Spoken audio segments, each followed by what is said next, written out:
Okay, so first of all, this tutorial series is going to be quite different from most Roblox scripting tutorial series because this one is a little bit more rigorous, a little bit more computer sciencey than most simplified Roblox scripting tutorials. And the first module you will is based more around learning how to code than it is about learning specifically how to make a Roblox game. The second and third modules will be focused more on Roblox specific coding. But for the first module, I'm assuming that you don't have much experience in LUAU, so it will be focused primarily on teaching you how to actually script, and then we will get into more Roblox game development specific paradigms.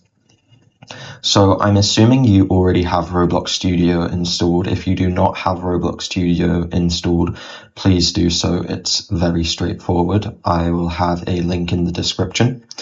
You're going to need some experience to work in. You can click New Experience here and create yourself a workspace. I already have one ready. I'm assuming you don't know how to do anything in Roblox Studio. If you do not have this tab here, Explorer, you will need to go to the top bar here, click View, and then click Explorer. This is a very important tab.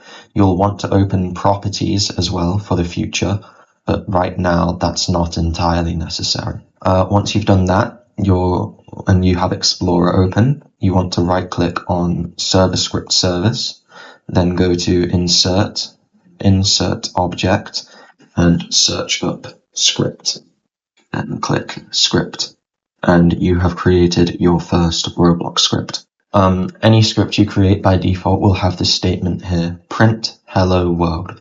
So print is the most basic function or command in Roblox Studio. You don't know what print is right now, maybe, but you will understand by the end of the video. If I type print, and then I will need brackets here and speech marks, think of this as like sending a message or a speech bubble. Anything I type here in between these brackets and speech marks will be printed. So if I have print hello world, now go to view, click output. That's this box here. And when I run the script, go to test, click on this arrow, click run, and it will run the script. In the output box down here, you will see hello world. And if you click here, it will show you where it was printed from. So it will take you to the script where you typed hello world. And this will work for anything I print here, anything I put between the speech marks. Hello, I'm a Roblox scripter, please give me money. If I click run, it will print that too. You can put anything there and it will print those. It will print that. Other than print, there are two main functions or commands with a similar function, which are warn and error. So if I type warn, and then I type some message in there, it will serve almost an identical function to print. However, the text will be in orange and you'll be able to click on this directly and go here. So warn is, think of it as a spruced up version of print. It doesn't have any specific purpose as per se. This is useful for figuring out areas where your code works and where it doesn't. It's very useful for, we call that debugging later on, and you really shouldn't neglect the ability to print, because this is how you will solve probably 50% of any problems you encounter while scripting.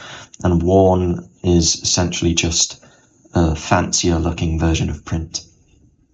Sorry, warn, you're just not very cool. Other than that, there is the third statement I talked about, which is called error.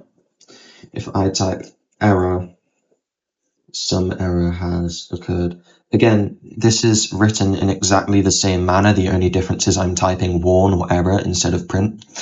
Now I've typed this error here, you can see that a blue line has appeared, warning me that something is wrong. Roblox Studio does that for you, which is very convenient.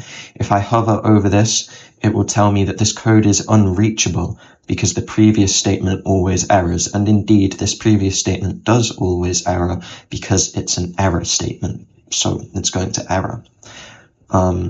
This will manually create an error here, which behaves similarly to print, except you can see it's red here, and it'll show you more specifically where the error has occurred. And when an error does occur, any code that is below it that would otherwise run, this will not run because the script has errored, something has gone wrong, so it will not continue. This can happen normally if you just mess up when you're scripting, but if you type error and then you put something in here manually, then you can force an error to occur and any code below it will not run. So print, warn, error, these are the most useful tools for debugging. Okay, so you need to be able to use print, error, and warn. They're a very simple way of getting started with scripting. And as I said, 50% of your scripting problems can be solved by using print, warn, or error, because they will show you precisely where your code has went wrong and allow you to stop things before they get out of hand and allow you to track down where you've made mistakes. So remember these.